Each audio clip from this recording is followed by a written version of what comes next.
নমস্কার সবাইকে, কেমন আছেন? আশা করি ভালোই আছেন। আমি আজকে শুকনো আলু বানাচ্ছি। শুকনো আলু তেল দিয়ে দিয়েছি, আর টমেটোর মধ্যে জিরে, ধনে, পাঁচফোড়ন, নুন সব একসাথে দিয়ে দিয়েছি।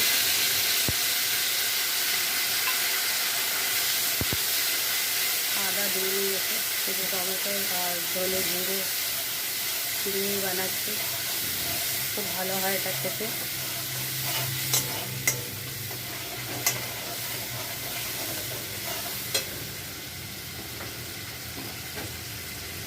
সবার সাথে খাওয়া যেতে পারে,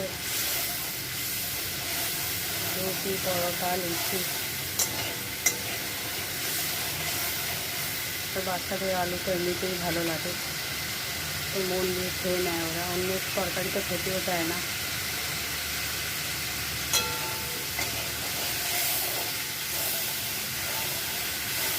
কিছুক্ষণ কষিয়ে নেব।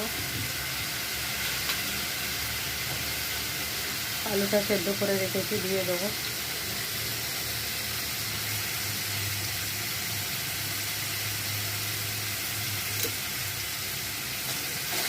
মশলাটা কষানো হয়ে গেছে, আলুটা দিয়ে দেবো।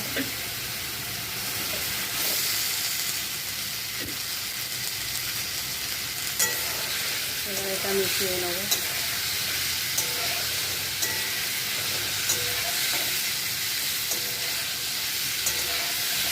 মশলাতে একটু হিংও দিয়েছিলাম।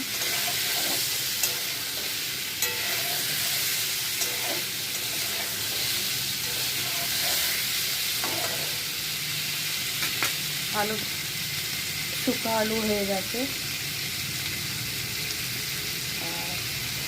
এবার ধনে পাতা দিয়ে দেবো উপর থেকে।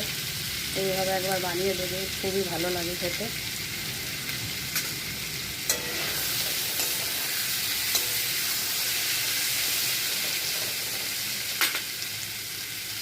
উপর থেকে একটু ধনে পাতা দিয়ে দেবো। সবাই খুব ভালো থাকবেন, নিজেদের খেয়াল রাখবেন। Take care, by.